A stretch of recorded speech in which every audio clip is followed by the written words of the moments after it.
क्या डेफिनेशन बताइए? क्या?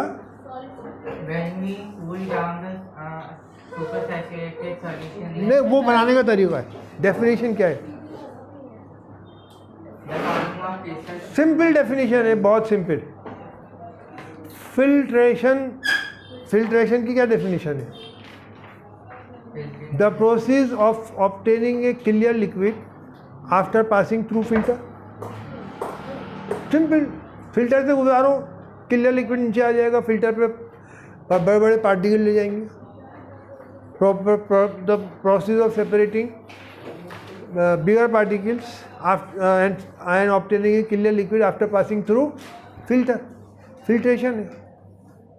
तो क्रिस्टलाइजेशन की डेफिनेशन बड़ी simple, the process of forming crystal, the process of forming crystals. Crystal बनाने के प्रोसेस को क्रिस्टलाइजेशन कहते हैं। एक तरीका यह है कि पहले आप क्रिस्टल डिफाइन करो और फिर आप कहो कि after forming the process of forming crystal that is called crystallization, लंबा हो जाएगा जरा। बात समझ में आया ना? क्रिस्टल की क्या डेफिनेशन है वो आपके मेथड ऑफ प्रिपरेशन में आएगा। क्या है क्रिस्टल? क्रिस्टल किसे कहते हैं? एक मिनट, हैं एक आदमी, हाँ। जब सुपर सैचुरेटेड सॉल्यूशन जब कूल डाउन जब करते हैं सर, तो उसके अंदर जो एक्स्ट्रा जो क्या कहते हैं सॉल्यूट है जो डिसॉल्व नहीं हुआ था वो जब नीचे आ जाता है तो क्रिस्टल बनता है। उसको क्रिस्टल कहते हैं। नहीं, इसको यूँ कहेंगे, when a saturated solution at higher temperature, ठंडा होने के बाद तो वो कुछ देर तक सुपर सैचुरेट कहलाता है जब तक वो डिसॉल्व है।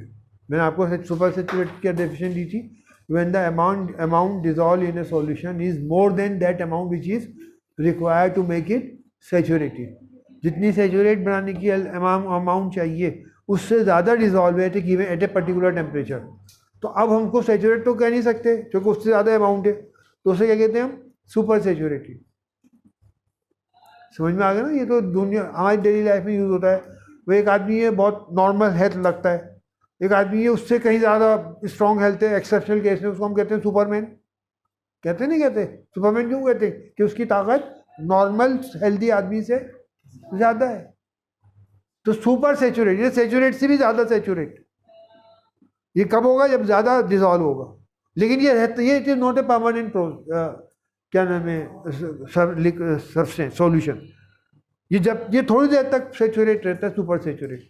उसके बाद जिस the extra amount which has made it saturated, super saturated, वो सेटल डाउन हो जाती है, वो सॉल्यूशन में नहीं रहती है। तो when a saturated solution at higher temperature, वो सैचुरेट था, लो करेंगे तो सुपर सैचुरेट बन जाएगा, is cool down to low temperature.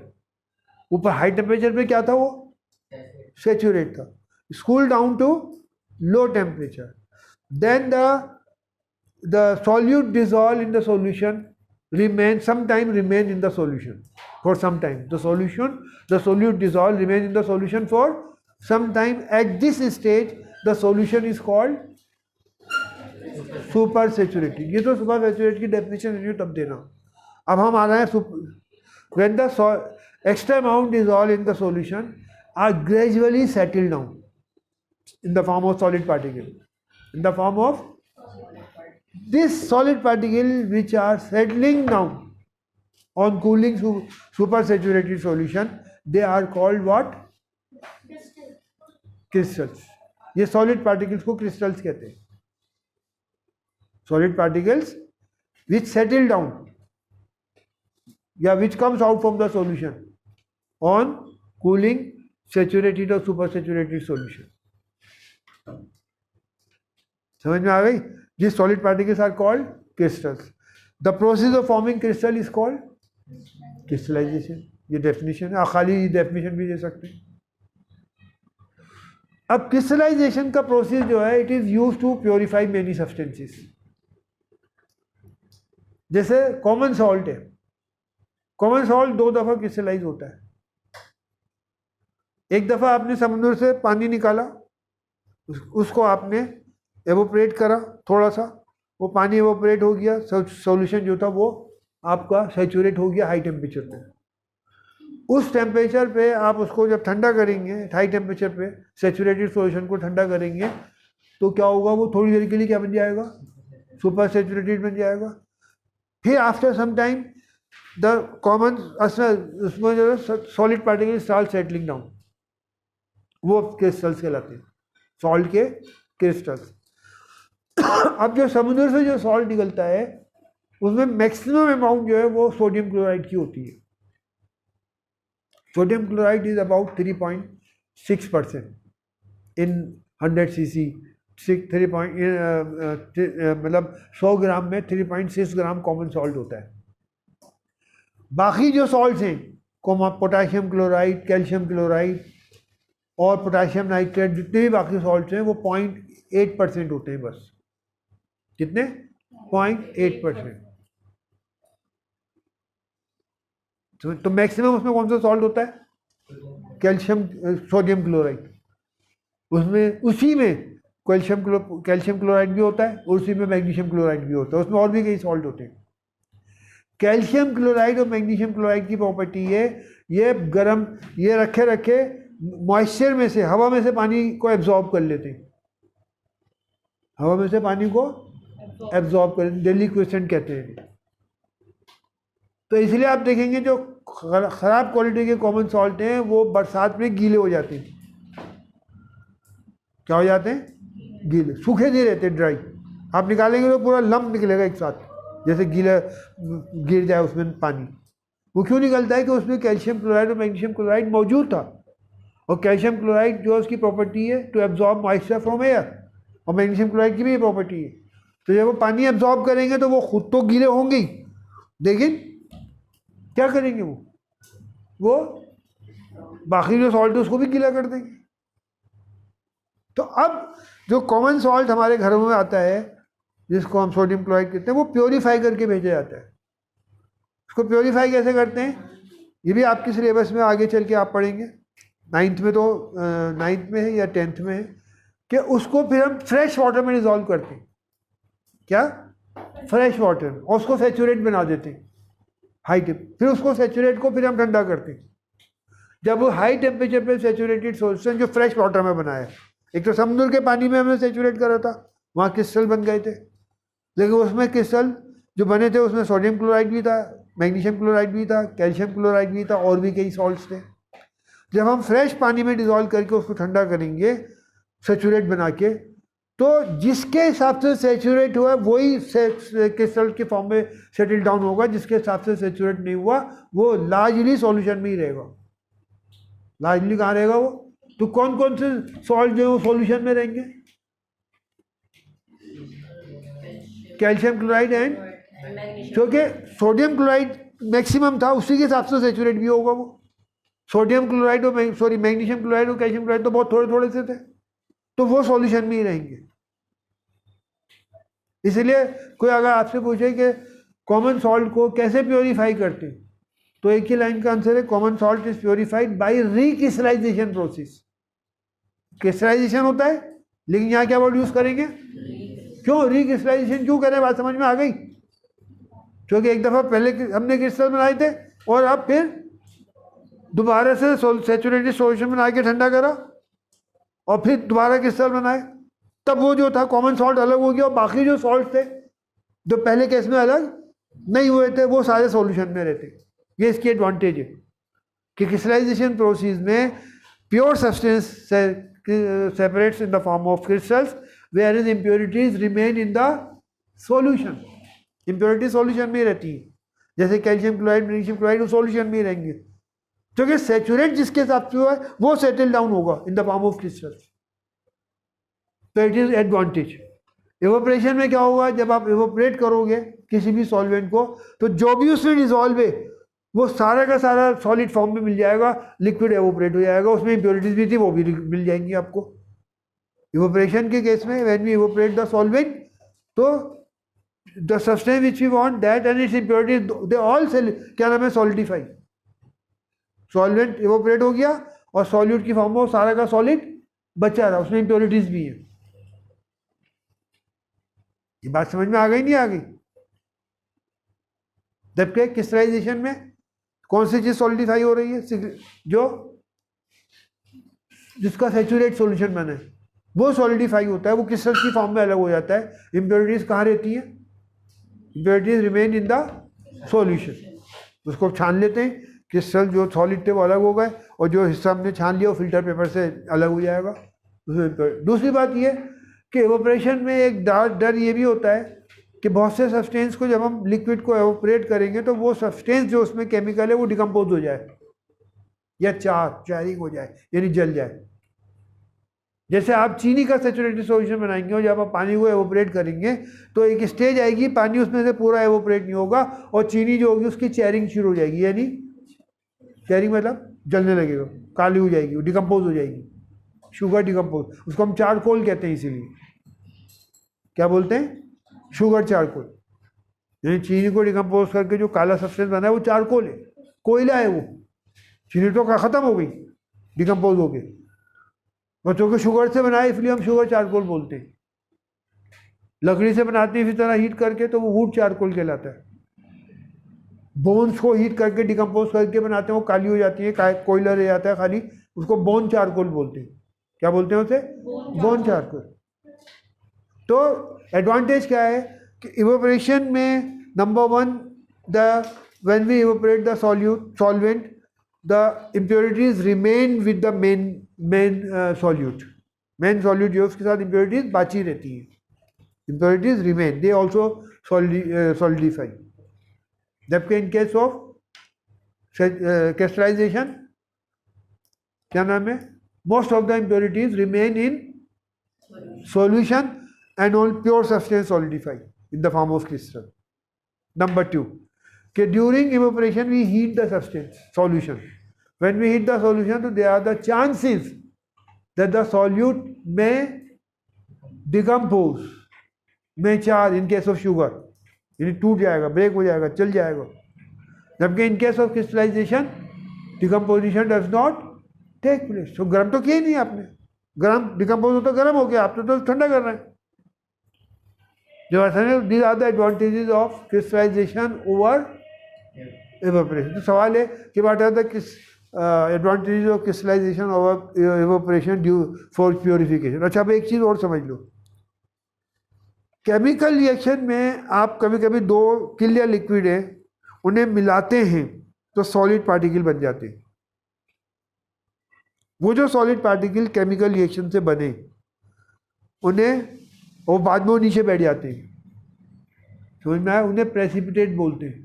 क्या बोलते हैं उन्हें, उन्हें क्रिस्टल्स नहीं कहते। क्रिस्टल में भी सॉलिड मिल रहा है हमें, लेकिन क्रिस्टल में सॉलिड कब मिल रहा है, सैचुरेटेड सॉल्यूशन को ठंडा करके, वो किसी रिएक्शन से पैदा नहीं हुए, वो पहले से डिजॉल्व थे। जब उसको ठंडा करते हैं वो डिजॉल्व पार्टिकल जो होते हैं सुपर सैचुरेट सॉल्यूशन ठंडा हो गया तो जो एक्स्ट्रा अमाउंट थी वो सेटल डाउन हो गई in the form of solid, किसी रिएक्शन से नहीं पैदा हुए, उन्हें क्रिस्टल कहते हैं सैचुरेटेड सॉल्यूशन को ठंडा करने पे। और केमिकल रिएक्शन में जो सॉलिड बनते हैं वो भी सेटल डाउन हो जाते हैं सॉलिड पार्टिकल, उसको हम क्या बोलते हैं, क्या, अभी लफ्ज आएगा आगे वो केमिकल रिएक्शन में, प्रेसिपिटेट। क्या, प्रेसिपिटेट कहते हैं। इसमें फर्क समझ लो, वहाँ भी सॉलिड मिल रहा है लेकिन वो ऑलरेडी सॉलिड एग्जिस्ट करता था in the form of solution, ठंडा करके वो सॉलिड अलग हो गया, कोई रिएक्शन नहीं हुई। यहाँ क्या हो रहा है कि दो केमिकल मिक्स करके एक नया सब्सटेंस बनाते हैं जो सॉलिड है, जिसके पार्टिकल डिजॉल्व इनसॉल्युबल सब्सटेंस बनाते हैं। तो insoluble substance form due to chemical reaction वो हमें सॉलिड की फॉर्म में नजर आता है और उससे हम क्या बोलते हैं, प्रेसिपिटेट बोलते हैं। ये नाम ध्यान रखना। अच्छा, अब आ रहे हैं हम प्योरिफिकेशन ऑफ वाटर, जो हमारे घर में पानी आता है। तो इसके भी बहुत सारी स्टेजेस हैं, वो हम आपको नोट करा देते हैं। इसको मिटा दूं, ये भी आपको पॉइंट वाइज याद होगा, आप उसके स्टेप्स याद कर लें, फिर उस स्टेप से आपको याद करना आसान है, क्योंकि अदरवाइज आप डायग्राम से याद करेंगे तो वो भूल जाएंगे। आप डायग्राम में आप शक्ल कैसी भी बना सकते हैं जो उसकी है। इसमें सबसे पहला स्टेप है रिजर्वायर ऑफ वाटर, यानी पानी एक जगह स्टोर होता है।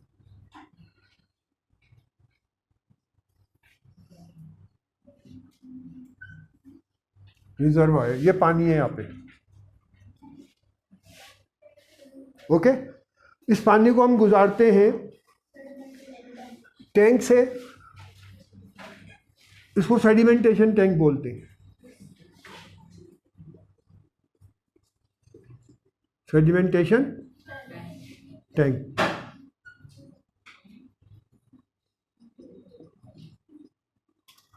सेडिमेंटेशन किसे कहते हैं? वर्ड आया तो फिर डेफिनेशन आनी चाहिए, बताओगे? हाँ जी, सेडिमेंटेशन किसे कहते हैं? नाम तो आपने बताया था, सेडिमेंटेशन टैंक। हाँ जी, किसे कहते हैं? बड़ी सिंपल डेफिनेशन है, the process of settling down heavier particles in a liquid. तो भारे पार्टिकल जो होता है वो जब वो नीचे बैठ जाते हैं तो उन्हें सेडिमेंट्स कहते हैं। सेडिमेंट्री रॉक पड़ा होगा आपने, वो कैसे बनती है? वो जो पार्टिकल सेटल डाउन होते हैं वो हजारों साल में रॉक्स की फॉर्म में जमा हो जाते हैं। The process of settling down the heavier particle present in a liquid is known as sedimentation. समझ में आ गई बात? अगर आपके पानी के गिलास में कुछ मिट्टी पड़ी है, उसको आप थोड़ी देर रखा रहने दें, वो मिट्टी नीचे बैठ जाएगी, वो सेडिमेंटेशन है। और उस क्लियर लिक्विड को हम दूसरे गिलास में उंडेल लें, मिट्टी नीचे बैठ गई, ऊपर का पानी साफ हो गया, आपने दूसरे गिलास में उंडेल दिया, उसे चेंज कर दिया, उसका भी एक नाम है उस प्रोसेस का, क्या है? डिकेंटेशन। क्या नाम है उसका? The transferring of clear liquid after sedimentation from one vessel to another, उसे कहते हैं डिकेंटेशन। बस नाम आ गया इसलिए बता रहा हूं मैं, यहाँ इसकी जरूरत नहीं है। ओके, अब सेडिमेंटेशन में हैवियर पार्टिकल नीचे बैठ गए, अब यहां से क्लियर लिक्विड जो होगा वो ऊपर से निकलेगा और उसको हम ट्रांसफर करेंगे, क्या नाम है, लोडिंग टैंक में, LODADI, लोडिंग टैंक। लोडिंग में पहले ही बता चुका। तो लोडिंग में क्या होता है? The process of making lighter particle suspended in liquid heavier so that they में सेटल डाउन। क्योंकि जो लाइटर पार्टिकल तो वो यहाँ नहीं बैठे, वो तैरते रहेंगे। पानी अगर होगा तो पानी जो होगा वो थोड़ा सा क्लियर नहीं होगा, वो थोड़ा सा धुंधला होगा पानी। और मैंने आपको लोडिंग वर्ड भी उस दिन पहले समझाया था कि ट्रक में सामान भरते हैं तो क्या कहते हैं भाई, क्या हो रहा है? ट्रक लोडिंग हो रही है। गाड़ी में सामान रख रहे हैं तो क्या बोलते हैं? लोडिंग हो रही है। तो लोड के बेसिकली मायने उसमें सामान भरना, उसमें वजन डालना, सामान की शक्ल में, किसी शक्ल में भी। तो वो जो लाइटर पार्टिकल हैं, जब उनके ऊपर हैवियर पार्टिकल आके सेटल डाउन हो जाए तो वो फिर यहाँ नहीं तैरते रहेंगे। वो लाइट थे इसलिए तैर रहे थे, जब वो हैवी हो जाएंगे तो वो नीचे बैठ जाएंगे। तो लोडिंग टैंक में क्या करते हैं हम, कौन सा वो पास कर, इस पर हम थोड़ी देर के लिए रखते हैं पोटाशियम, या उसको कहते हैं फिटकरी जिसे कहते हैं, अंग्रेजी में उसे क्या कहते हैं? पोटाशियम। ये बेसिकली एक सॉल्ट होता है, दो सॉल्ट से मिलकर बनता है, जिसमें जो दो सॉल्ट है उसमें एक पोटाशियम सल्फेट और एक एल्युमिनियम सल्फेट है, उनसे मिलके इसके क्रिस्टल्स बनते हैं। यानी हर पार्टिकल के अंदर एक पोटाशियम सल्फेट का मॉलिक्यूल है और एक एल्युमिनियम सल्फेट का है। उसको हम फिटकरी कहते हैं अपनी डेली लैंग्वेज में। आप देखा होगा नाइयों की सफ़ेद रंग के होते हैं, टिक्की ऐसी बनी हुई होती है, तो ये बल्कि लैब में बनवाती भी है, स्कूल में 11th क्लास में। तो potassium is suspended near the top of the water surface for few minutes. Due to potassium, the heavier particles, the lighter particles become heavy and they settle down. वो जो settling down heavier particle की जो हुई है potassium अलम के deposit होने से, उसे लोडिंग कहते हैं। इसलिए इस टैंक को क्या बोलते हैं? Loading tank. Why loading tank is there? It is to clear lighter particles with, है ना, by making them heavier. Loading tank के बाद जो पानी हम करते हैं, निकालते हैं, वो जाता है फिल्ट्रेशन टैंक होता है। समझ में आई बात? इस फिल्ट्रेशन टैंक में 4 लेयर्स होती हैं। सबसे जो ऊपर लेयर होती है वो सैंड की होती है। काहे की? सैंड, रेत से पानी गुजर के नीचे आ रहा है, और रेत बारीक बारीक रेत जो तो उसके अंदर सारी प्रॉपर्टी ऊपर, वो अंदर नहीं जा पाती, इम्प्योरिटीज वो अंदर नहीं जा पाती। उसके बाद वो पानी कहाँ जाता है? छोटे छोटे पत्थर होते हैं, बहुत छोटे छोटे, उसी टैंक में पड़े हुए, वो ग्रेविल कहलाते हैं, स्मॉल स्टोन्स ग्रेविल कहलाते हैं। कंक जिसे बोलते हैं, कंक क्या बोलते हैं उसे, वो जो जब छत वत बनवाते हैं उसमें पत्थर छोटे छोटे मिलाते हैं, कंकड़ी बोलते हैं, क्या बोलते हैं उसे, समझ में आया ना? ये वो ग्रेविल है। इसमें जो होते हैं, फिर उसके नीचे थोड़े से बड़े साइज के ग्रेविल होते हैं, इन्हें कोर्स ग्रेविल बोलते हैं। क्या? Course Greville. और सबसे आखिर में क्या होते हैं? सबसे आखिर में होता है इसके अंदर, नहीं, कोर्स ग्रेविल सबसे आखिर में होता है। 3 इसमें लेयर्स होती है। एक होती है सबसे ऊपर पानी, कौन सी लेयर होती है? सैंड की लेयर पहले होती है, उसके बाद ग्रेविल की होती है, उसके बाद कोर्स ग्रेविल की होती है। ये जो कोर्स ग्रेविल है, यहाँ तक पहुँचते पहुँचते पानी की सारी इम्प्योरिटीज़ और इसमें जो उल्टी सीधी गंद थी वो छट जाती है। बैक्टीरिया अभी नहीं छटे, वो इतने बारीक है, वो पानी के साथ ही रहेंगे। अब नीचे से ये पानी निकलता है छटने के बाद, इसको हम पास करते हैं क्लोरीनेशन टैंक। इसकी 2 वजह हैं। इस टैंक में क्लोरीन पास की जाती है ऊपर से, क्लोरीन से बैक्टीरिया मर जाते हैं। अब इसके कई वो समझ लीजिए यूज।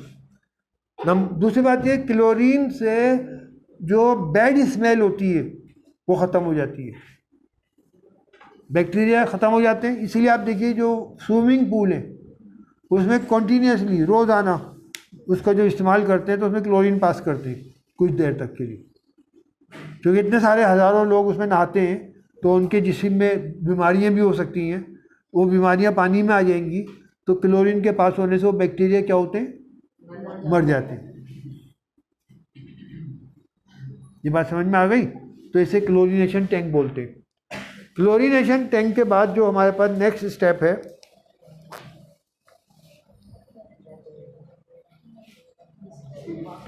इसको हम पास करते हैं, जो बुक में नहीं दे रखा, इसको ऊपर से निकालते हैं क्लोरीनेशन टैंक। इसको हम पास करते हैं ऑक्सीजन टैंक से, या ऑक्सीजन इज डिजॉल्व। कैसे कि ये फिल्टर से जैसे ये आती है ना, तो यहाँ वो होता है शॉवर लगा हुआ, तो पानी जो है वो शॉवर से बाहर निकलता है। जब पानी ऊपर शॉवर से बाहर निकलता है तो जब वो पानी नीचे को आता है तो dissolve oxygen, it dissolve oxygen. Oxygen is dissolve in the water by taking out water with the help of A fountain, या फाउंटेन के जरिए पानी नीचे से निकलता है और ऊपर से घूम के आता है। ये क्यों करते हैं? ये बुक में नहीं है, सुन लो कि ऑक्सीजन जो है वो बहुत सारे बैक्टीरियाज को ऑक्सीडाइज कर देती है। क्या? ऑक्सीडाइज, ख़त्म कर देती है।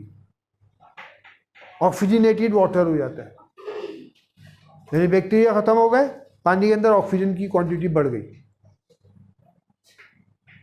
समझ में आ गई बात? फिर इस पानी को हम सप्लाई करते हैं कंज्यूमर को,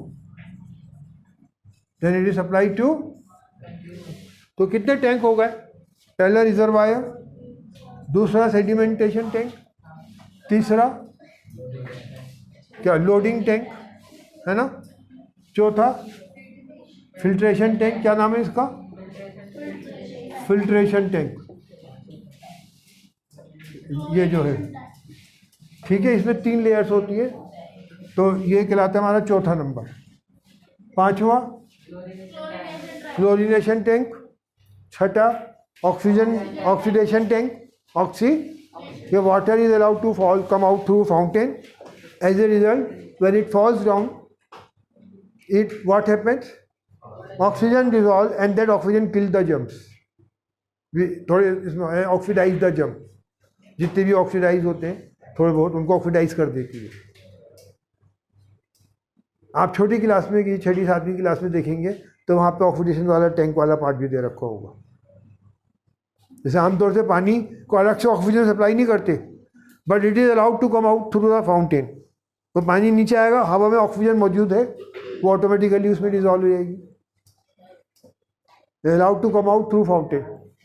वो जो ऑक्सीजन आएगी वो पानी जो है वो पानी पीने के लायक होगा, इसमें स्मेल भी नहीं होगी, इसमें बैक्टीरिया भी नहीं होंगे। Then it is transfer to consumer. और ऑक्सीजन जो है वो ऑक्सीजन का काम है ऑक्सीडाइज करना। ऑक्सीडाइज करना कोई नया चीज़ बना देना। तो जो बैक्टीरिया थोड़े बहुत बचे रह जाते हैं ना, वो ऑक्सीडाइज हो जाते हैं, ख़त्म हो जाते हैं। समझ में आ गई? और थोड़ी बहुत ऑक्सीजन पानी में डिज़ोल्व भी हो जाती है, और जो थोड़ी बहुत ऑक्सीजन पानी में डिज़ोल्व होती है उससे हमें नुकसान नहीं पहुंचता, फ़ायदा पहुंचता है। तो यही तो ऑक्सीजन पानी में डिज़ोल्व नहीं होती तो मछलियाँ कैसे रहती? मछलियाँ जो पानी के अंदर रहती हैं और वहाँ पे वो सर्वाइव करती है, तो कहाँ से सर्वाइव करती है? वो वाटर में डिज़ोल्व ऑक्सीजन यूज़ करती है। तो इसके लिए कोई स्पेशल ऑक्सीडेशन वो नहीं चाहिए इंस्ट्रूमेंट कि अलग से ऑक्सीजन चाहिए। उसमें क्या करते हैं, water is allowed to come out through fountain, when it falls down it dissolve oxygen. Due to this oxygen many many bacteria which are not destroyed till now, they also oxidize and destroy.